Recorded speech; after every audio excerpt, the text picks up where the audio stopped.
யார் யாருக்கெல்லாம் சாமி வரணும்னு நினைக்கிறீங்க? எல்லாத்துக்கும் வரணும்னு நினைக்கிறீங்க. எப்போவுமே இப்போ சாமி வரையில் கண்டிப்பாக என்ன இருக்கும், 20% உங்களுக்கு நினப்பு இருக்கும், சுயநினைவு 20% இருக்கும். 80% தான் தண்ணிலே மறப்பீங்க. இந்த 20% ஞாபகம் இருக்கிறது உங்களுக்கு என்ன ஆகும்னா, நம்மளா சொல்கிற மாதிரி இருக்குது. யார் கேட்டால் நம்ம தப்பாக சொல்லிட்டே என்ன ஆகுது, இன்னும் நீங்களாம் என்ன பண்ணிக்கிறீங்க, எல்லாரும் கற்பனை, எல்லாருமே அது உங்கள் மேலே தப்பு.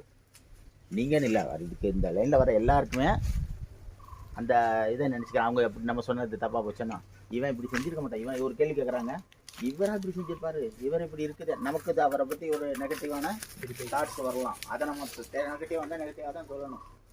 ஆனால் நம்ம என்ன பண்ணிடுவோம், இவர் இதெல்லாம் செஞ்சுருக்க மாட்டாருங்கிறத நினைப்போம். கடைசியில் பார்த்தா அது உண்மையாக இருக்கும்.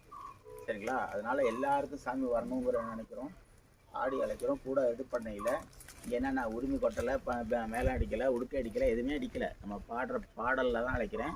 ஏன்னா அத்தனை தெய்வங்களை எனக்கு சத்தியபிரமணம் பண்ணி கொடுத்துருக்கு. நான் கூப்பிட்டு எந்த இடத்துல நின்று கூப்பிட்டாலும் என்ன பண்ணணும், அது வரணும், வரணும், வரும்.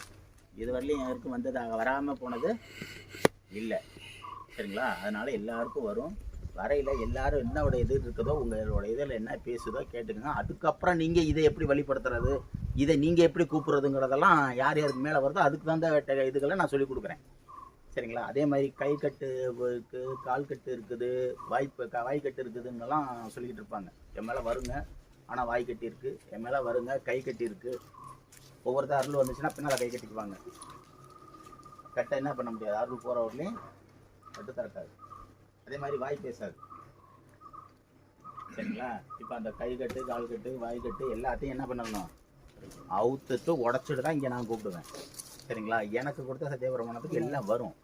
சரிங்களா? ஆகையினால நீங்கள் என்ன இதுப்படுத்துறீங்களோ பண்ணுங்க, அதை வேடிக்கை பார்க்குறேன். அதே மாதிரி உங்கள் சுய நினைவு மனசை ஒருநிலைப்படுத்தி இருக்கணும். அவர் என்ன செய்கிறாரு, இவர் என்ன செய்கிறாரு, அவர் மேலே வந்துருச்சா, இவர் மேலே வந்துருச்சான்னு நீங்கள் பார்த்துக்கிட்டு இருந்தீங்கன்னா என்ன ஆகுது, ஏன்னா கவனத்தை ஒரு நிலை வைக்கையில் தான் என்ன ஆகும், நமக்கு வரும். சரிங்களா? ஆகையினால கவனத்தை ஒரு நிலை வைங்க, மனசை ஒரு நிலை பண்ணுங்க. மனதை சுத்தமாக வைங்க, அதுதான் உங்களுக்கு. சரிங்களா? மற்றதெல்லாம் அடுத்தது தான். சரிங்களா? ஆமாம். அதனால் இப்போ இதெல்லாம் இது கூப்பிட்டதுக்கப்புறம் அவங்களுக்கு உண்டான இதுகளை செய்யணும்.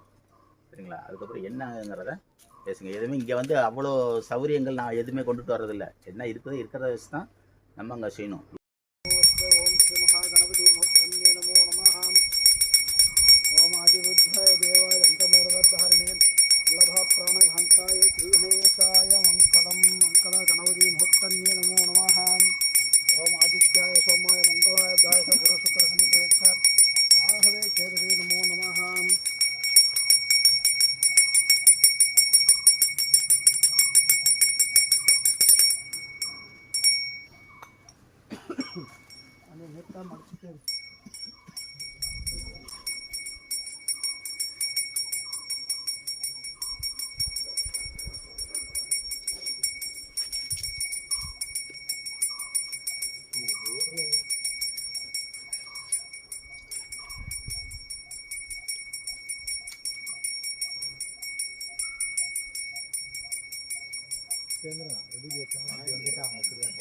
Ready